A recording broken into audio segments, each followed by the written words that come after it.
श्रीपञ्चमुखी हनुमत्कवचम्। ॐ श्रीपञ्चवदनायाञ्जनेयाय नमः। विनियोगः।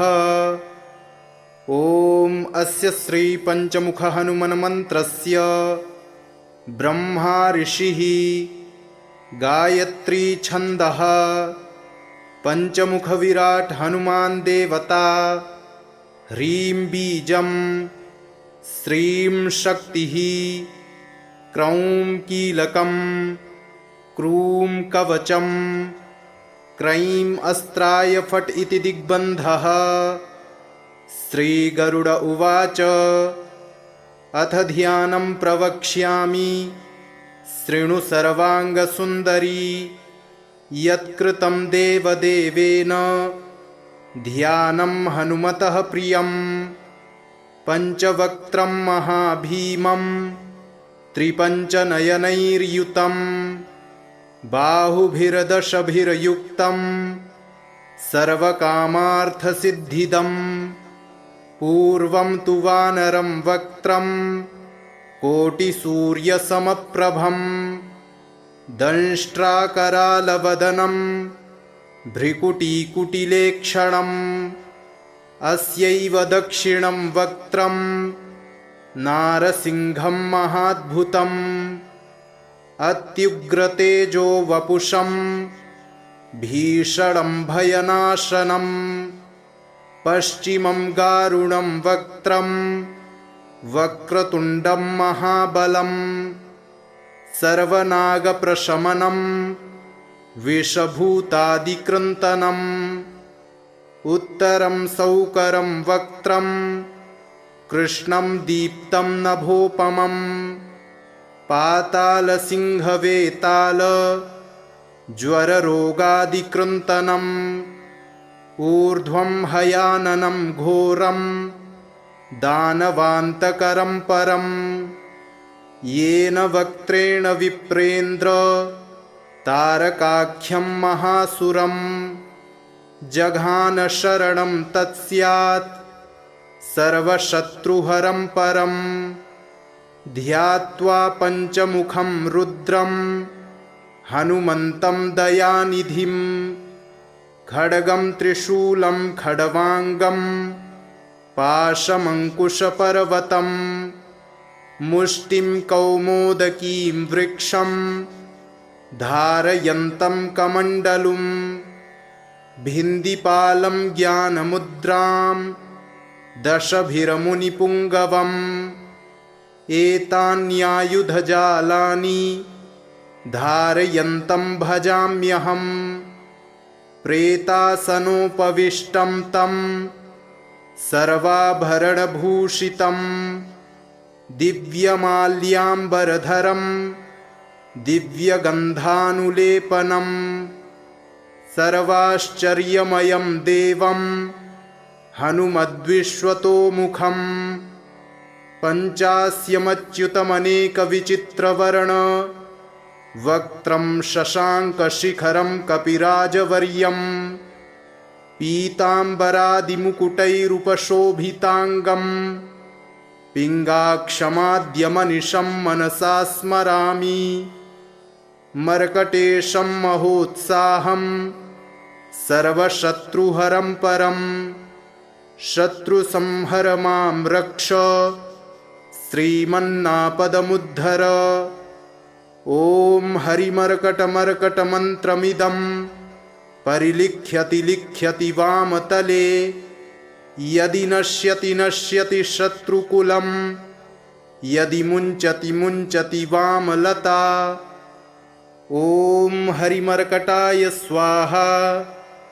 ॐ नमो भगवते पञ्चवदनाय पूर्वकपिमुखाय सकलशत्रुसंहारकाय स्वाहा।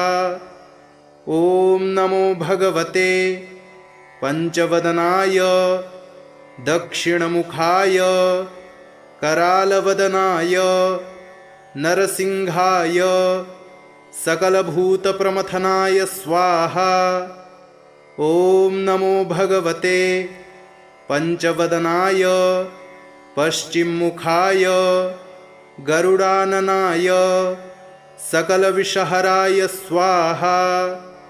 ॐ नमो भगवते पंचवदनायोत्तरमुखाय आदिवराहाय सकलसम्पत्कराय स्वाहा। ॐ नमो भगवते पंचवदनायोर्ध्वमुखाय हयग्रीवाय सकलजनवशङ्कराय स्वाहा। विनियोगः। ॐ अस्य श्रीपञ्चमुखहनुमन्मन्त्रस्य श्रीरामचन्द्र ऋषिः अनुष्टुप् छन्दः पञ्चमुखवीरहनुमान् देवता हनुमानिति बीजं वायुपुत्र इति शक्तिः अञ्जनीसुत इति कीलकं श्रीरामदूत हनुमत्प्रसादसिद्ध्यर्थे जपे विनियोगः इति ऋष्यादिकं विन्यसेत। ॐ अञ्जनीसुताय अङ्गुष्ठाभ्यां नमः। ॐ रुद्रमूर्तये तर्जनीभ्यां नमः। ॐ वायुपुत्राय मध्यमाभ्यां नमः। ॐ अग्निगर्भाय अनामिकाभ्यां नमः। ॐ रामदूताय कनिष्ठिकाभ्यां नमः। ॐ पञ्चमुखहनुमते करतलकरपृष्ठाभ्यां नमः इति करन्यासः। ॐ अञ्जनीसुताय हृदयाय नमः। ॐ रुद्रमूर्तये शिरसे स्वाहा। ॐ वायुपुत्राय शिखायै वषट। ॐ अग्निगर्भाय कवचाय हुम्। ॐ रामदूताय नेत्रत्रयाय वौषट। ॐ पञ्चमुखहनुमते अस्त्राय फट्। पञ्चमुखहनुमते स्वाहा इति दिग्बन्धः। अथ ध्यानम्। वन्दे वानरनारसिंहखगराट् क्रोडाश्ववक्त्रान्वितं दिव्यालङ्करणं त्रिपञ्चनयनं देदीप्यमानं रुचा हस्ताब्जैरसिखेटपुस्तकसुधा कुम्भाङ्कुशाद्रिं हलं खड्वाङ्गं फणिभूरुहं दशभुजं सर्वारिवीरापहम्। अथ मन्त्रः। ॐ श्रीरामदूतायाञ्जनेयाय वायुपुत्राय महाबलपराक्रमाय सीतादुःखनिवारणाय लङ्कादहनकारणाय महाबलप्रचण्डाय फाल्गुनसखाय कोलाहलसकलब्रह्माण्डविश्वरूपाय सप्तसमुद्रनिर्लङ्घनाय पिङ्गलनयनायामितविक्रमाय सूर्यबिम्बफलसेवनाय दुष्टनिवारणाय दुष्टिनिरालङ्कृताय सञ्जीविनी सञ्जीविताङ्गद लक्ष्मणमहाकपिसैन्यप्राणदाय दशकण्ठविध्वंसनाय रामेष्टाय महाफाल्गुनसखाय सीतासहित रामवरप्रदाय षट्प्रयोगागमपञ्चमुखवीरहनुमन्मन्त्रजपे विनियोगः। ॐ हरिमर्कटमर्कटाय बं बं बं बं बं वौषट स्वाहा। ॐ हरिमर्कटमर्कटाय फं फं फं फं फं फट् स्वाहा। ॐ हरिमर्कटमर्कटाय खें खें खें खें खें मारडाय स्वाहा। ॐ हरिमर्कटमर्कटाय लुं लुं लुं लुं लुं आकर्षितसकलसम्पत्कराय स्वाहा। ॐ हरिमर्कटमर्कटाय धं धं धं धं धं शत्रुस्तंभनाय स्वाहा। ॐ टं टं टं टं टं कूर्ममूर्तये पंचमुखवीरहनुमते परयंत्र परतंत्रोच्चाटनाय स्वाहा। ॐ कं खं गं घं गं चं छं जं झं यं टं ठं डं ढं ळं तं थं दं धं नं पं फं बं भं मं यं रं लं वं शं शं सं हं लं क्षं स्वाहा इति दिग्बन्धः। ॐ पूर्वकपिमुखाय पंचमुखहनुमते टं टं टं टं टं सकलशत्रुसंहरणाय स्वाहा।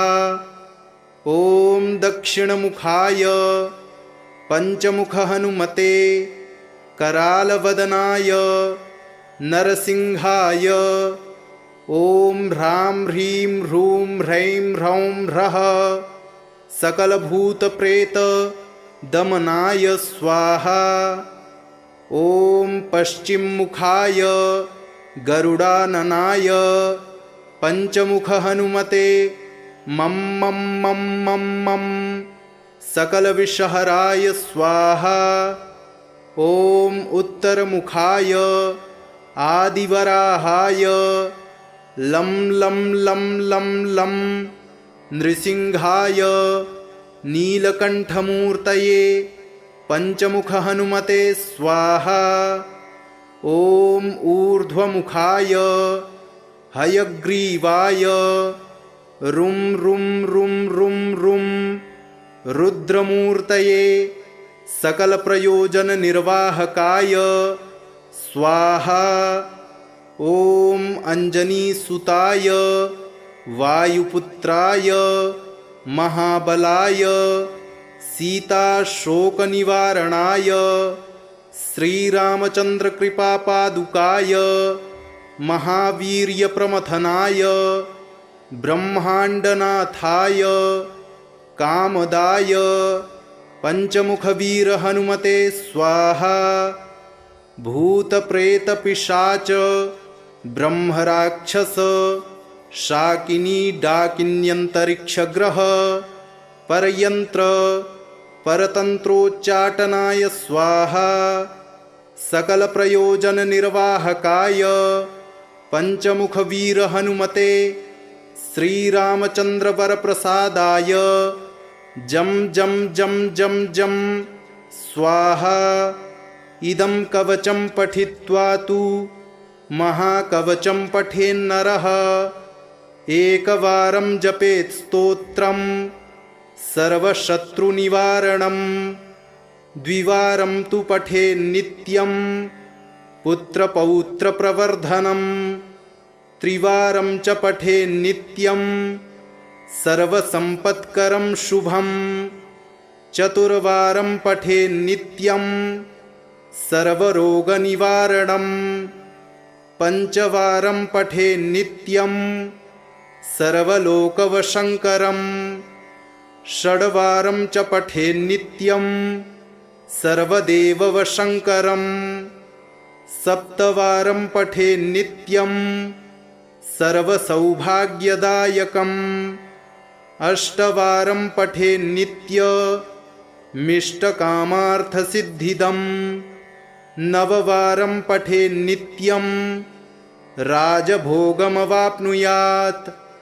दशवारं पठेन्नित्यं त्रैलोक्यज्ञानदर्शनं रुद्रावृत्तिं पठेन्नित्यं सर्वसिद्धिभवेद्ध्रुवम् निर्बलो रोगयुक्तश्च महाव्याध्यादिपीडितः कवचस्मरणेनैव महाबलमवाप्नुयात् विनियोगः। ॐ अस्य श्री पंचमुख हनुमन्मन्त्रस्य ब्रह्मा ऋषिः गायत्री छन्दः पंचमुख विराट हनुमान देवता ह्रीं बीजं श्रीं शक्तिः क्रौं कीलकं क्रूं कवचं क्रैं अस्त्राय फट् इति दिग्बन्धः। श्रीगरुड उवाच अथ ध्यानं प्रवक्ष्यामि शृणु सर्वाङ्गसुन्दरी यत्कृतं देवदेवेन ध्यानं हनुमतः प्रियं पञ्चवक्त्रं महाभीमं त्रिपञ्चनयनैर्युतं बाहुभिर्दशभिर्युक्तं सर्वकामार्थसिद्धिदं। पूर्वं तु वानरं वक्त्रं कोटिसूर्यसमप्रभं दंष्ट्राकरालवदनं भ्रिकुटीकुटिलेक्षणम्। अस्यैव दक्षिणं वक्त्रं नारसिंहं महाद्भुतम् अत्युग्रतेजो वपुषं भीषणं भयनाशनम्। पश्चिमं गारुणं वक्त्रं वक्रतुण्डं महाबलम् सर्वनागप्रशमनं विषभूतादिकृन्तनम्। उत्तरं सौकरं वक्त्रं कृष्णं दीप्तं नभोपमं पातालसिंहवेताल ज्वररोगादिकृन्तनम्। ऊर्ध्वं हयाननं घोरं दानवान्तकरं परं येन वक्त्रेण विप्रेन्द्र तारकाख्यं महासुरं। जघान शरणं तत्स्यात् सर्वशत्रुहरं परं ध्यात्वा पञ्चमुखं रुद्रं हनुमन्तं दयानिधिं। खड्गं त्रिशूलं खड्वाङ्गं पाशमङ्कुशपर्वतं मुष्टिं कौमोदकीं वृक्षं धारयन्तं कमण्डलुं। भिन्दिपालं ज्ञानमुद्रां दशभिर्मुनिपुङ्गवम् एतान्यायुधजालानि धारयन्तं भजाम्यहम्। प्रेतासनोपविष्टं तं सर्वाभरणभूषितं दिव्यमाल्याम्बरधरं दिव्यगन्धानुलेपनं सर्वाश्चर्यमयं देवं हनुमद्विश्वतोमुखं। पञ्चास्यमच्युतमनेकविचित्रवर्ण वक्त्रं शशाङ्कशिखरं कपिराजवर्यं पीताम्बरादिमुकुटैरुपशोभिताङ्गं पिङ्गाक्षमाद्यमनिशं मनसा स्मरामि। मर्कटेशं महोत्साहं सर्वशत्रुहरं परं शत्रुसंहर मां रक्ष श्रीमन्नापदमुद्धर। ॐ हरिमर्कटमर्कटमन्त्रमिदं परिलिख्यति लिख्यति वामतले यदि नश्यति नश्यति शत्रुकुलं यदि मुञ्चति मुञ्चति वामलता। ॐ हरिमर्कटाय स्वाहा।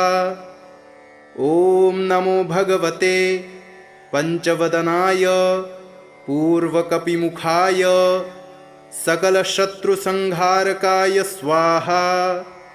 ॐ नमो भगवते पंचवदनाय दक्षिणमुखाय करालवदनाय नरसिंहाय सकलभूतप्रमथनाय स्वाहा। ॐ नमो भगवते पंचवदनाय पश्चिममुखाय गरुडाननाय सकलविषहराय स्वाहा। ॐ नमो भगवते पंचवदनायोत्तरमुखाय आदिवराहाय सकलसम्पत्कराय स्वाहा। ॐ नमो भगवते पञ्चवदनायोर्ध्वमुखाय हयग्रीवाय सकलजनवशङ्कराय स्वाहा। विनियोगः। ॐ अस्य श्रीपञ्चमुखहनुमन्मन्त्रस्य श्रीरामचन्द्र ऋषिः अनुष्टुप् छन्दः पञ्चमुखवीरहनुमान् देवता हनुमानिति बीजं वायुपुत्र इति शक्तिः अञ्जनीसुत इति कीलकं श्रीरामदूत हनुमत्प्रसादसिद्ध्यर्थे जपे विनियोगः इति ऋष्यादिकं विन्यसेत। ॐ अञ्जनीसुताय अङ्गुष्ठाभ्यां नमः। ॐ रुद्रमूर्तये तर्जनीभ्यां नमः। ॐ वायुपुत्राय मध्यमाभ्यां नमः। ॐ अग्निगर्भाय अनामिकाभ्यां नमः। ॐ रामदूताय कनिष्ठिकाभ्यां नमः। ॐ पञ्चमुखहनुमते करतलकरपृष्ठाभ्यां नमः इति करन्यासः। ॐ अञ्जनीसुताय हृदयाय नमः। ॐ रुद्रमूर्तये शिरसे स्वाहा। ॐ वायुपुत्राय शिखायै वषट। ॐ अग्निगर्भाय कवचाय हुम्।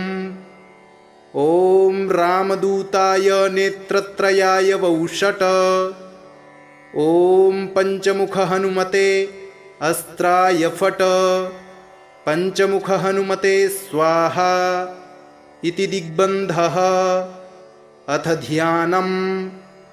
वन्दे वानरनारसिंहखगराट् क्रोडाश्ववक्त्रान्वितं दिव्यालङ्करणं त्रिपञ्चनयनं देदीप्यमानं रुचा हस्ताब्जैरसिखेटपुस्तकसुधा कुम्भाङ्कुशाद्रिं हलं खड्वाङ्गं फणिभूरुहं दशभुजं सर्वारिवीरापहम्। अथ मन्त्रः। ॐ श्रीरामदूतायाञ्जनेयाय वायुपुत्राय महाबलपराक्रमाय सीतादुःखनिवारणाय लङ्कादहनकारणाय महाबलप्रचण्डाय फाल्गुनसखाय कोलाहलसकलब्रह्माण्डविश्वरूपाय सप्तसमुद्रनिर्लङ्घनाय पिङ्गलनयनायामितविक्रमाय सूर्यबिम्बफलसेवनाय दुष्टनिवारणाय दुष्टिनिरालङ्कृताय सञ्जीविनी सञ्जीविताङ्गद लक्ष्मणमहाकपिसैन्यप्राणदाय दशकण्ठविध्वंसनाय रामेष्टाय महाफाल्गुनसखाय सीतासहित रामवरप्रदाय षट्प्रयोगागमपञ्चमुखवीरहनुमन्मन्त्रजपे विनियोगः। ॐ हरिमर्कटमर्कटाय बं बं बं बं बं वौषट स्वाहा। ॐ हरिमर्कटमर्कटाय फं फं फं फं फं फट् स्वाहा। ॐ हरिमर्कटमर्कटाय खें खें खें खें खें मारडाय स्वाहा।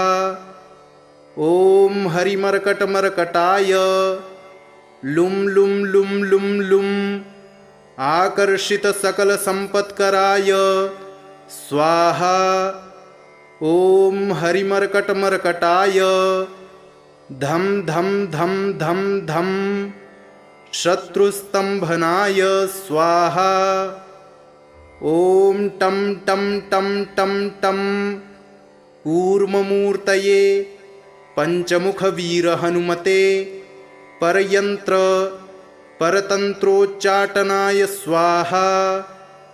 ॐ कं खं गं घं गं चं छं जं झं यं टं ठं डं ढं ळं तं थं दं धं नं पं फं बं भं मं यं रं लं वं शं शं सं हं लं क्षं स्वाहा इति दिग्बन्धः। ॐ पूर्वकपिमुखाय पंचमुख हनुमते टं टं टं टं टं सकलशत्रुसंहरणाय स्वाहा। ॐ दक्षिणमुखाय पंचमुख हनुमते करालवदनाय नरसिंहाय ॐ ह्रां ह्रीं ह्रूं ह्रैं ह्रौं ह्रः सकलभूतप्रेत दमनाय स्वाहा। ॐ पश्चिममुखाय गरुडाननाय पंचमुख हनुमते मं मं मं मं मं सकलविषहराय स्वाहा। ॐ उत्तरमुखाय आदिवराहाय लं लं लं लं लं नृसिंहाय नीलकण्ठमूर्तये पंचमुख हनुमते स्वाहा। ॐ ऊर्ध्वमुखाय हयग्रीवाय रुं रुं रुं रुं रुं रुद्रमूर्तये सकलप्रयोजननिर्वाहकाय स्वाहा। ॐ अंजनीसुताय वायुपुत्राय महाबलाय सीताशोकनिवारणाय श्रीरामचन्द्रकृपापादुकाय महावीर्यप्रमथनाय ब्रह्माण्डनाथाय कामदाय पंचमुखवीर हनुमते स्वाहा। भूतप्रेतपिशाच ब्रह्मराक्षस शाकिनी डाकिन्यन्तरिक्षग्रह परयंत्र परतंत्रोच्चाटनाय स्वाहा। सकलप्रयोजननिर्वाहकाय पंचमुखवीर हनुमते श्रीरामचन्द्रवरप्रसादाय जं जं जं जं जं स्वाहा। इदं कवचं पठित्वा तु महाकवचं पठेन्नरः एकवारं जपेत् स्तोत्रं सर्वशत्रुनिवारणं द्विवारं तु पठेन्नित्यं पुत्रपौत्रप्रवर्धनं त्रिवारं च पठेन्नित्यं सर्वसम्पत्करं शुभं चतुर्वारं पठेन्नित्यं सर्वरोगनिवारणं पंचवारं पठेन्नित्यं सर्वलोकवशङ्करं षड्वारं च पठेन्नित्यं सर्वदेववशङ्करं सप्तवारं पठेन्नित्यं सर्वसौभाग्यदायकम् अष्टवारं पठेन्नित्यमिष्टकामार्थसिद्धिदम् नववारं पठेन्नित्यं राजभोगमवाप्नुयात् दशवारं पठेन्नित्यं त्रैलोक्यज्ञानदर्शनं रुद्रावृत्तिं पठेन्नित्यं सर्वसिद्धिभवेद्ध्रुवं निर्बलो रोगयुक्तश्च महाव्याध्यादिपीडितः कवचस्मरणेनैव महाबलमवाप्नुयात् विनियोगः। ॐ अस्य श्री पंचमुख हनुमन्मन्त्रस्य ब्रह्मा ऋषिः गायत्री छन्दः पंचमुख विराट हनुमान् देवता ह्रीं बीजं श्रीं शक्तिः क्रौं कीलकं क्रूं कवचं क्రైं अस्त्राय फट् इति दिग्बन्धः श्रीगरुड उवाच अथ ध्यानं प्रवक्ष्यामि शृणु सर्वाङ्गसुन्दरी यत्कृतं देवदेवेन ध्यानं हनुमतः प्रियं पञ्चवक्त्रं महाभीमं त्रिपञ्चनयनैर्युतं बाहुभिर्दशभिर्युक्तं सर्वकामार्थसिद्धिदं पूर्वं तु वानरं वक्त्रं कोटिसूर्यसमप्रभं दंष्ट्राकरालवदनं भ्रिकुटीकुटिलेक्षणम् अस्यैव दक्षिणं वक्त्रं नारसिंहं महाद्भुतम् अत्युग्रतेजो वपुषं भीषणं भयनाशनं पश्चिमं गारुणं वक्त्रं वक्रतुण्डं महाबलं सर्वनागप्रशमनं विषभूतादिकृन्तनम् उत्तरं सौकरं वक्त्रं कृष्णं दीप्तं नभोपमं पातालसिंहवेताल ज्वररोगादिकृन्तनम् ऊर्ध्वं हयाननं घोरं दानवान्तकरं परं येन वक्त्रेण विप्रेन्द्र तारकाख्यं महासुरं जघान शरणं तत्स्यात् सर्वशत्रुहरं परं ध्यात्वा पञ्चमुखं रुद्रं हनुमन्तं दयानिधिं खड्गं त्रिशूलं खड्वाङ्गं पाशमङ्कुशपर्वतं मुष्टिं कौमोदकीं वृक्षं धारयन्तं कमण्डलुं भिन्दिपालं ज्ञानमुद्रां दशभिर्मुनिपुङ्गवम् एतान्यायुधजालानि धारयन्तं भजाम्यहम् प्रेतासनोपविष्टं तं सर्वाभरणभूषितं दिव्यमाल्याम्बरधरं दिव्यगन्धानुलेपनं सर्वाश्चर्यमयं देवं हनुमद्विश्वतोमुखं पञ्चास्यमच्युतमनेकविचित्रवर्ण वक्त्रं शशाङ्कशिखरं कपिराजवर्यं पीताम्बरादिमुकुटैरुपशोभिताङ्गं पिङ्गाक्षमाद्यमनिशं मनसा स्मरामि मर्कटेशं महोत्साहं सर्वशत्रुहरं परं शत्रुसंहर मां रक्ष श्रीमन्नापदमुद्धर ॐ हरिमर्कटमर्कटमन्त्रमिदं परिलिख्यति लिख्यति वामतले यदि नश्यति नश्यति शत्रुकुलं यदि मुञ्चति मुञ्चति वामलता ॐ हरिमर्कटाय स्वाहा। ॐ नमो भगवते पंचवदनाय पूर्वकपिमुखाय सकलशत्रुसंहारकाय स्वाहा। ॐ नमो भगवते पंचवदनाय दक्षिणमुखाय करालवदनाय नरसिंहाय सकलभूतप्रमथनाय स्वाहा। ॐ नमो भगवते पंचवदनाय पश्चिममुखाय गरुडाननाय सकलविषहराय स्वाहा। ॐ नमो भगवते पंचवदनायोत्तरमुखाय आदिवराहाय सकलसम्पत्कराय स्वाहा। ॐ नमो भगवते पंचवदनायोर्ध्वमुखाय हयग्रीवाय सकलजनवशङ्कराय स्वाहा।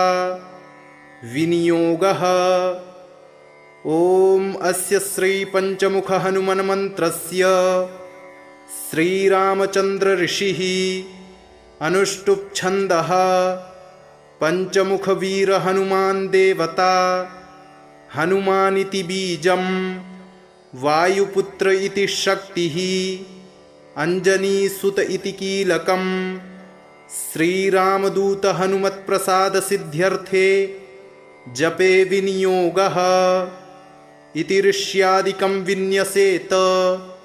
ॐ अंजनीसुताय अंगुष्ठाभ्यां नमः। ॐ रुद्रमूर्तये तर्जनीभ्यां नमः।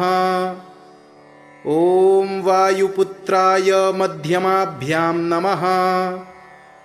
ॐ अग्निगर्भाय अनामिकाभ्यां नमः। ॐ रामदूताय कनिष्ठिकाभ्यां नमः। ॐ पंचमुख हनुमते करतलकरपृष्ठाभ्यां नमः इति करन्यासः। ॐ अंजनीसुताय हृदयाय नमः। ॐ रुद्रमूर्तये शिरसे स्वाहा। ॐ वायुपुत्राय शिखायै वषट। ॐ अग्निगर्भाय कवचाय हुम्। ॐ रामदूताय नेत्रत्रयाय वौषट। ॐ पंचमुख हनुमते अस्त्राय फट। पंचमुख हनुमते स्वाहा इति दिग्बन्धः। अथ ध्यानम्।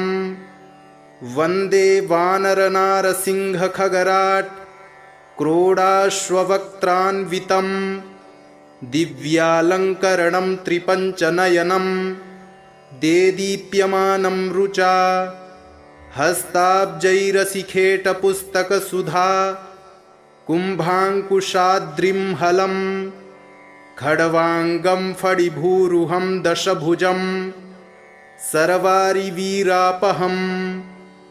अथ मन्त्रः। ॐ श्रीरामदूतायाञ्जनेयाय वायुपुत्राय महाबलपराक्रमाय सीतादुःखनिवारणाय लङ्कादहनकारणाय महाबलप्रचण्डाय फाल्गुनसखाय कोलाहलसकलब्रह्माण्डविश्वरूपाय सप्तसमुद्रनिर्लङ्घनाय पिङ्गलनयनायामितविक्रमाय सूर्यबिम्बफलसेवनाय दुष्टनिवारणाय दुष्टिनिरालङ्कृताय सञ्जीविनी सञ्जीविताङ्गद लक्ष्मणमहाकपिसैन्यप्राणदाय दशकण्ठविध्वंसनाय रामेष्टाय महाफाल्गुनसखाय सीतासहित रामवरप्रदाय षट्प्रयोगागम पंचमुख वीर हनुमन्मन्त्र जपे विनियोगः। ॐ हरिमर्कटमर्कटाय बम बम बम बम बम वौषट स्वाहा। ॐ हरिमर्कटमर्कटाय फं फं फं फं फं फट् स्वाहा। ॐ हरिमर्कटमर्कटाय खेम खेम खेम खेम खेम मारडाय स्वाहा। ॐ हरिमर्कटमर्कटाय लुं लुं लुं लुं लुं आकर्षित सकल संपत्कराय स्वाहा। ॐ हरिमर्कटमर्कटाय धम धम धम धम धम शत्रुस्तंभनाय स्वाहा। ॐ टं टं टं टं टं कूर्ममूर्तये पंचमुख वीर हनुमते परयंत्र परतंत्रोच्चाटनाय स्वाहा।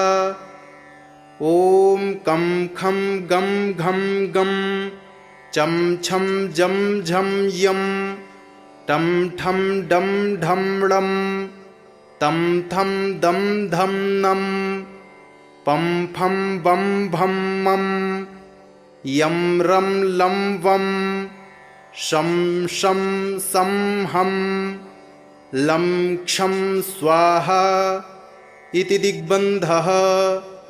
ॐ पूर्वकपिमुखाय पञ्चमुखहनुमते टं टं टं टं टं सकलशत्रुसंहरणाय स्वाहा।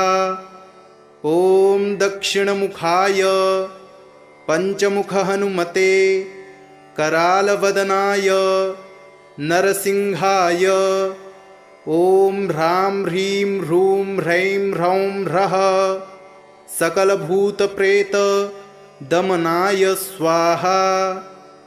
ॐ पश्चिममुखाय गरुडाननाय पञ्चमुखहनुमते मं मं मं मं मं सकलविषहराय स्वाहा। ॐ उत्तरमुखाय आदिवराहाय लं लं लं लं लं नृसिंहाय नीलकण्ठमूर्तये पञ्चमुखहनुमते स्वाहा। ॐ ऊर्ध्वमुखाय हयग्रीवाय रुं रुं रुं रुं रुं रुद्रमूर्तये सकलप्रयोजननिर्वाहकाय स्वाहा। ॐ अञ्जनीसुताय वायुपुत्राय महाबलाय सीताशोकनिवारणाय श्रीरामचन्द्रकृपापादुकाय महावीर्यप्रमथनाय ब्रह्माण्डनाथाय कामदाय पञ्चमुखवीरहनुमते स्वाहा। भूतप्रेतपिशाच ब्रह्मराक्षस शाकिनी डाकिन्यन्तरिक्षग्रह परयन्त्र परतन्त्रोच्चाटनाय स्वाहा। सकलप्रयोजननिर्वाहकाय पञ्चमुखवीरहनुमते श्रीरामचन्द्रवरप्रसादाय जं जं जं जं जं स्वाहा।